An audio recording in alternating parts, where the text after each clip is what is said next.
Testing 1, 2, 3. Welcome back to the channel. So I'm here with my wife Lucy again, and we had this thought on the way to Bristol on the weekend that Lucy was just pointing out to our kids the rowing club that she first joined when she was 16, and we started thinking about some metaphors and some analogies of rowing and how it relates to nature and to life in general, and how it really ties in with our own relationship, because we've been together now for 18 years and married for 15 years. When I met Lucy, she was very much well into rowing. She was training quite a number of days a week. Yeah, let's talk about rowing. How did you get into rowing? Well, my dad built a boathouse. Someone stole the boats for Avon County Rowing Club, and I went down there one, I think it was Sunday morning. I had a go in a boat. I'm not really very sporty, to be honest. I don't have great coordination, so I've never really been into sports, and it was the first sport that I actually felt like I was a natural at, and I just sort of picked it up and just enjoyed it. That was your first club, wasn't it? Yeah. You went on to row for other clubs. Yeah, I rowed for a number of other clubs all over the place. When we met, I think you were rowing for Bradford and Avon Rowing Club. Yeah.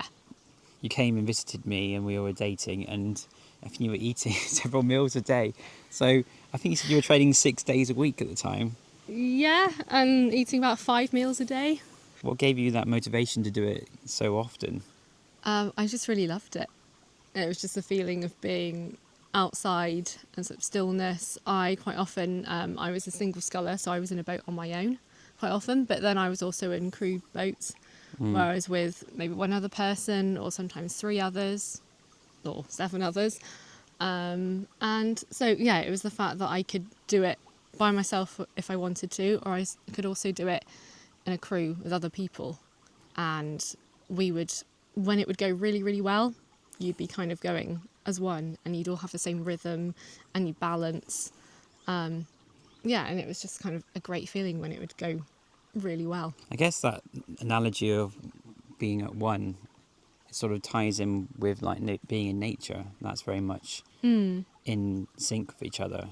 Yeah, because I think everywhere I rowed has been out in the countryside, been somewhere pretty. Hasn't been particularly straight, apart from Ely. All the other rivers, especially at Bradford, were very twisty, windy, and lots of trees, and I'd often see kingfishers, and you just hear the water and maybe other boats, the oars or blades as we call them, the other boats kind of dipping in and out of the water. So it was quite peaceful, especially if you were there sort of 8 o'clock in the morning. That's the thing about rowing, isn't it? So just a very brief point is that when you say sculling is 2 blades, oars. Is that correct term? Yeah. And there's also sweep rowing, which is 1. So you obviously sweep rowing. You can't do it on your own. You have to do it in at least a pair. Or a 4 or an 8. Yes. Which is what you see like with the boat race. And the thing about people have to remember about rowing is that rowing, to go forwards, you're facing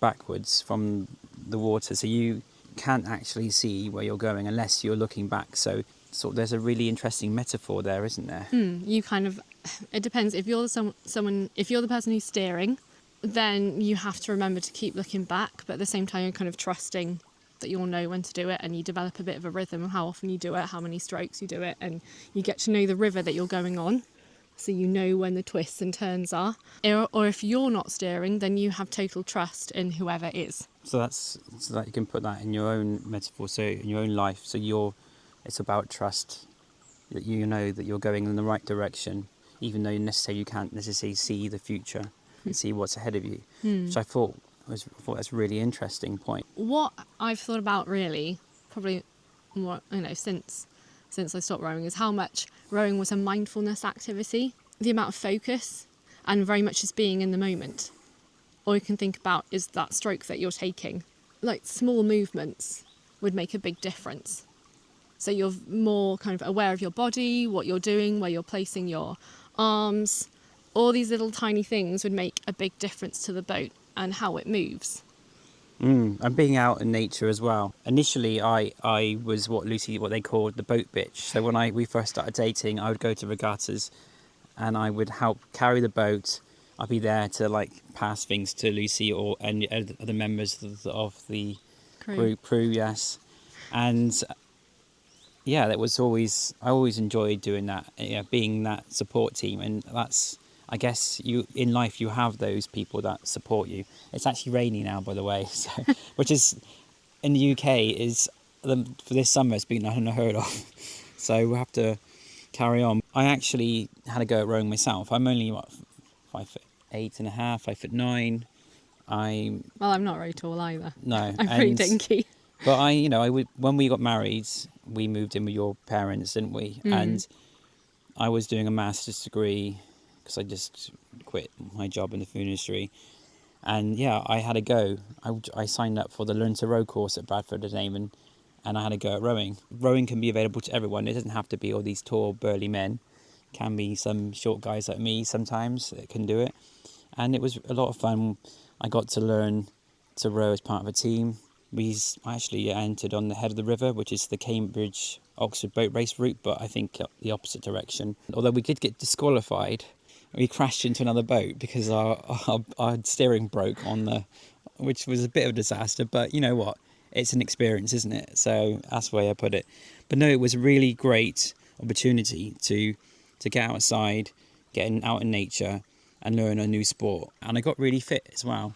Got quite trim for me. It's annoying because I feel like I should have said more about the mindfulness aspect, is that, and being very much in the moment, is that even if you do a duff stroke, it's like it doesn't matter because it's all about the next one and the next one and the next one, and just being very present with what you're doing in that moment. With something like a fine single, if you make a mistake, you're going to end up in the water. It's you're very, on your very own, obvious. aren't you? Yes, which is how I learnt to row when I was 16, and I did many, many miles by myself in fine singles, and I did capsize a couple of times. Which is probably a nice shock to the system, isn't it, in the cold Yeah. water? I've done that in a kayak, and I did a kayak course.